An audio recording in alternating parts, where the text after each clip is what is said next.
Hi everybody, Sher here. Welcome to my channel. So today before I get started, I just want to wish all my fellow Canadians a very special happy Thanksgiving. I hope you guys have had an amazing long weekend. I know I sure have. Hopefully you've gotten to spend it with all the people that you love and care about and have had time to reflect about all the things that you're thankful for. So I plan on making a special little dessert to go along with our Thanksgiving dinner tonight. It's just going to be the three of us, but I had actually picked up some amazing apple crisp apples from our local orchard here the other day, and I'm going to do some just simple baked apples. And I could have just made some very simple vanilla ice cream, but you know what? I wanted to have something really special to go with our dinner tonight. So I thought I would make some, yes, pumpkin spice latte ice cream. Doesn't that sound amazing? I actually scoured Pinterest trying to come up with a recipe. There was a few that I kind of thought might work. So what I did was I actually took a few ingredients from each one of those and kind of made my own. So here we go. I'm going to show you how I'm going to put this together. So I'm just going to quickly go over the ingredients that I'm going to be using today for my ice cream. I'm going to use this whole carton of whipping cream. There is 473 mils in there. I'm also going to use this carton of half and half Cremo. Again, it has 473 mils. Need a little bit of pumpkin pie spice. You can make your own pumpkin pie spice as well if you don't have it already prepared like that. Also going to be using some canned pumpkin. I only need a cup of this. A little bit of vanilla. I'm going to also use a little bit of this instant coffee. The recipes that I had seen called for espresso, instant espresso, but I couldn't find any, so this is what I'm going to improvise and use that with. And if it's not quite spicy enough for me, I might add a little bit more cinnamon. And I also have 3/4 of a cup of brown sugar. Now, all the recipes that I've seen all called for white sugar. I think personally that with my apples and, you know, the pumpkin and everything, I think the brown sugar is going to taste better with the molasses in it. Hopefully it will work out. I've never made ice cream with brown sugar before, so this is going to be a little bit an experiment for me. So I'm going to be putting everything in this nice big glass measuring bowl that I have. It holds a little more than 4 cups, so that will be perfect. I'm going to start with my Cremo. I'm going to dump the whole thing in here.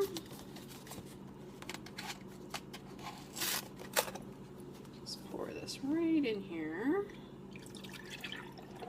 And then I'm going to add my sugar and my instant coffee because I want those to dissolve really, really well.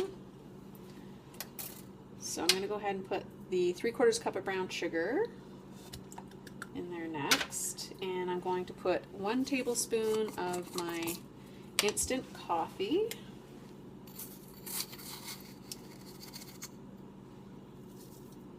Maybe just a little bit more. There we go. And I'm going to give this a good stir. Now I plan on putting this in the fridge once I get everything all mixed together because I want to make sure that the sugar is all dissolved really well and the coffee as well. And also I want this mixture to be really, really cold when I go to put it into my KitchenAid ice cream maker. It just makes the whole process just go way better. So I'm going to stir this for a good couple minutes here just to get this all dissolved, and when I come back we'll add the rest of the ingredients. So I've been stirring for a couple of minutes here and I don't see the big flecks of my instant coffee anymore, so I think this is pretty much dissolved. It is going to be sitting in the fridge for an hour anyways, and it'll continue to dissolve in that time. So it actually looks really cool already. I love the color. It looks like a latte already. So the next thing I'm going to do is I'm going to add in my teaspoon of vanilla.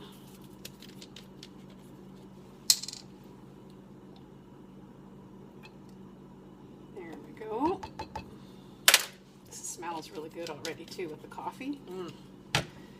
And then I'm going to put my pumpkin pie spice in there. Like I said, you could use cinnamon and nutmeg and whatever else that you put into to make a pumpkin pie spice. I'm going to put about a teaspoon of this stuff in here. I can't get my teaspoon measure in here because the opening isn't big enough. There we go. I'm just going to kind of guesstimate there. Add that in. Give that a stir. And next I'm going to add my pumpkin, and then I'll add my whipping cream at the very end just to top the rest of this up here. I'm hoping that my container is going to be big enough. I didn't take into consideration that this pumpkin is probably going to take up a lot of space. So in goes my cup of pumpkin. And this isn't pumpkin pie filling. This is like pure pureed pumpkin.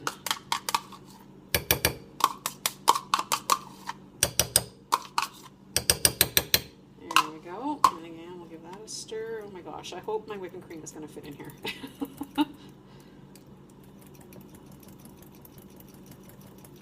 It's getting nice and thick. Okay, so the last step is just to add my whipping cream. And I have a feeling this isn't going to fit. But we'll give it a try.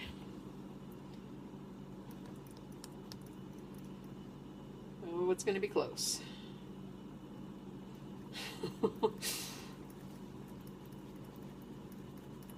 Oh my gosh, this looks so good. I am going to taste this before I actually put this in my ice cream maker because I want to make sure there's, you know, there's enough spice, there's enough sugar, enough coffee.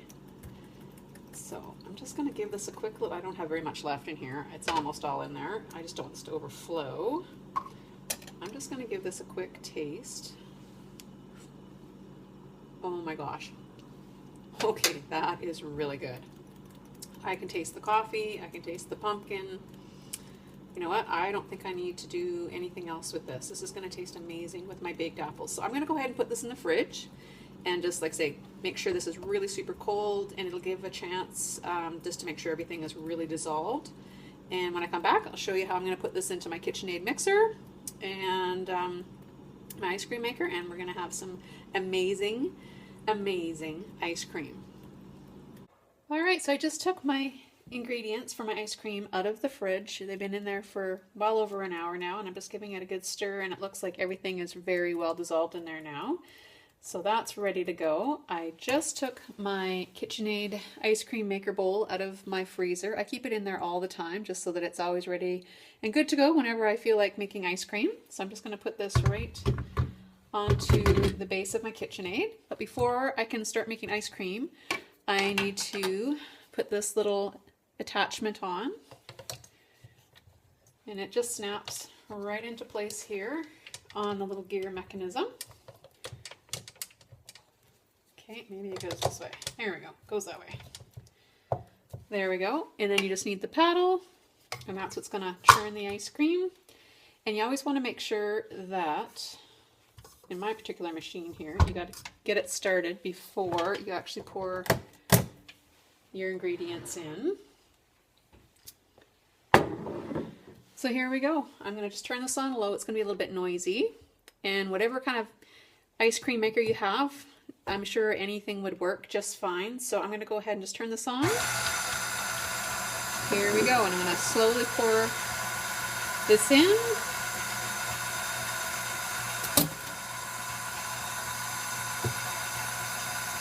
Into my maker here. There we go.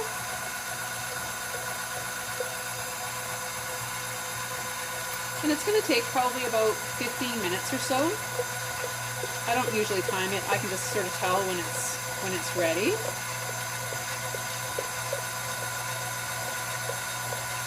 Oh, it smells so good. I wish you guys could smell this. So there we go. I'm also going to include a little bit of whipping cream here that didn't quite fit into my measuring cup here. I'll just throw that in there as well. There we go. So I'm going to let that churn away, and when I come back I'll show you what it looks like. So my ice cream's been churning away here for about a little over 15 minutes now, and I would say it's ready. You can see why I can't put any more than 4 cups of liquid or whatever in here because it's already almost over the top. It's super full. So I'm just going to turn this off, and let's see how this looks. Oh my gosh, it looks amazing. I'm just going to give it a quick taste. Looks nice and thick and creamy. Oh yeah, it's really good. Kind of reminds me of pumpkin pie a little bit actually. So as you can see, it actually made quite a big container. I'm going to go ahead and get this into my freezer, and it's going to taste so good scooped on top of my hot baked apples for dessert tonight. I can't wait. So I hope you guys have enjoyed this little video. To my fellow Canucks, happy Thanksgiving, and until next time, I'll catch you again on the next one. Bye for now, everybody.